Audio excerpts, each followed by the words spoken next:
Have you ever been asked to give up something you love more than life itself? Something so precious, so deeply cherished, that the mere thought of losing it feels like your world is shattering. Today, we're diving into a story that pushes the very limits of love, obedience, and faith. It's a story that has been debated, analyzed, and wept over for thousands of years. This is the story of Abraham and Isaac, and the most terrifying test of faith ever recorded. Picture this: Abraham, a man well over 100 years old.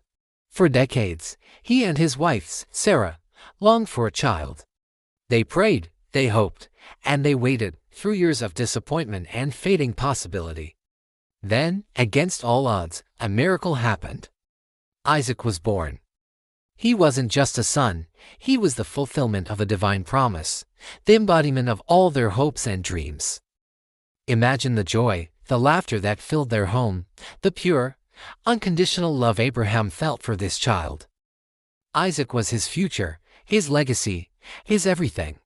Every day with Isaac was a gift, a constant reminder of God's faithfulness.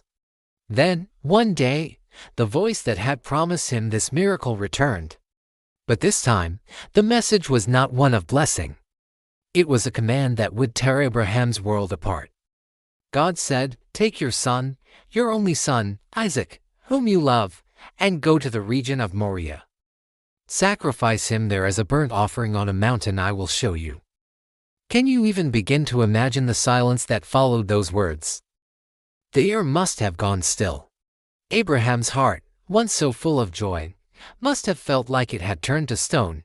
His son, his only son, the son he loved, to sacrifice him. It was unthinkable, incomprehensible. Every instinct as a father, every fiber of his being, must have screamed in protest. This was the child of promise. How could the God who gave him this gift now demand it back in the most brutal way imaginable? The conflict must have been a raging storm inside him. Doubt, fear, agony, confusion, all at war with his unwavering faith in the God he had followed his entire life. What would you do? What would any of us do? Would we argue, plead, refuse? The Bible tells us something astonishing. Early the next morning, Abraham got up. He didn't hesitate. He didn't wake Sarah to share his burden, a burden too heavy for any mother to bear. He simply saddled his donkey, took 2 of his servants and his son Isaac, and cut the wood for the offering. Then, they set off. Think about that journey. 3 long days of walking. 3 days of silence, each step a hammer blow to his heart. What did he think about? Did he look at Isaac, walking beside him, so full of life and innocence, and feel his resolve crumble? Did he remember Isaac's first steps, his first words? Did he see the future he was about to extinguish? The questions Isaac must have asked along the way, the simple, childish chatter, must have been like daggers. And through it all, Abraham walked on, his face a mask of grim determination, his inner world a chaotic tempest of love and obedience. This journey wasn't just a physical trek, it was a spiritual agony.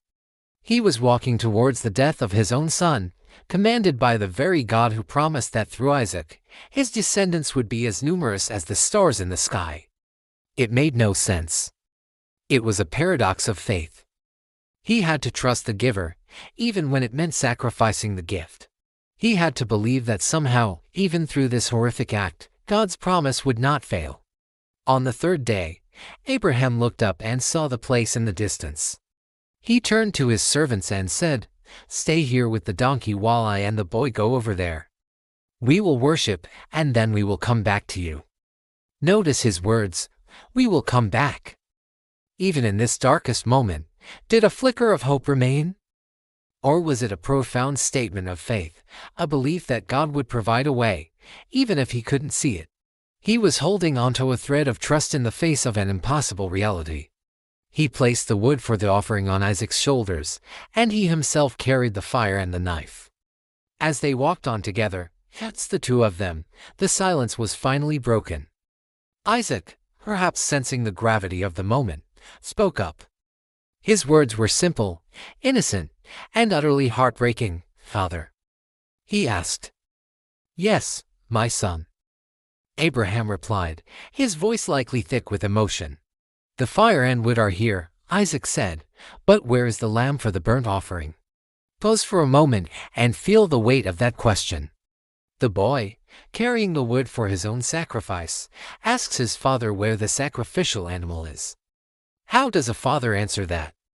How do you look into the eyes of the son you are about to kill and respond? Abraham's answer is one of the most profound and faith-filled statements in all of Scripture.